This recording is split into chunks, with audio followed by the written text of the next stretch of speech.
নমস্কার বন্ধুরা, আপনারা সব কেমন আছেন? খুব ভোরবেলা উঠলাম আজগা। আমগো বাড়িতে আজগা নিয়ম আছে পিঠা দেওয়ানের। আমি যখন উঠছিলাম তখন হচ্ছে গিয়া 4টা বাজিল। তারপরে উঠে ঘর ঝাড় দিয়ে ঘর মুছে উঠানে দুয়ারে জল দিয়ে সব কাজ করে উঠোন টুটুন ঝাড় দিয়ে স্নান করলাম। তখন 4:30 বেজে গেছে, স্নান করলাম। তারপরে যে সব প্রদীপ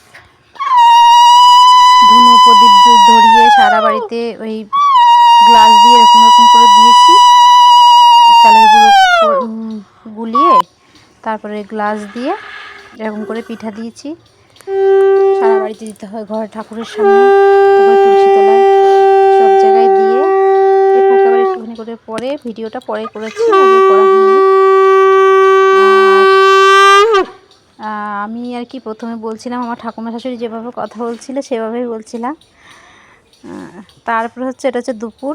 বন্ধুরা এই দেখো দুপুরবেলা যে মা চষি পাখি পাঠিয়েছে, আমি যেহেতু সময় পাচ্ছিলাম না, আশা করি সবাই খুব ভালো আছে। পাখি পাঠিয়েছে, তারপরে এই চষিগুলো এই দেখো ওটা হচ্ছে চষি পিঠা, সবাই আশা করি জানো। তারপর চষিগুলো রান্না করলাম, সবাই জানে, আমার বর আমরা সবাই এই পিঠা খেতে খুব ভালোবাসি। আমি ওখানে একটু বললাম চষি পিঠা। আর এখানে দুধ ফুটছে। তারপরে চষি রান্না করার পরে একটুখানি সাজের পিঠা করলাম।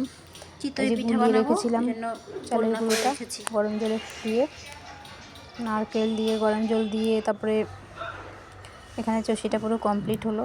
রান্নাটা দিয়ে বরকে খেতে দিলাম। আর এই যে সাজের পিঠাটা করতে আসলাম তখন 2-3 বার করার পরেই সাজটা আপনার ফেটে গেল। তাই এইভাবেই করলাম, কমপ্লিট করলাম। পিঠাগুলো সব বেশ ভালো হয়নি অতটা, কিন্তু তাও কিছু করার নেই, যেহেতু নিয়েছি করতে তো হবে। তারপরে এই যে গুড় দিয়ে বরকে দিলাম, খেলে আমার বাবা এসছে, বাবাকে দিলাম, সবাই খেলো আর কি টুকটাক। টাটা সবাই।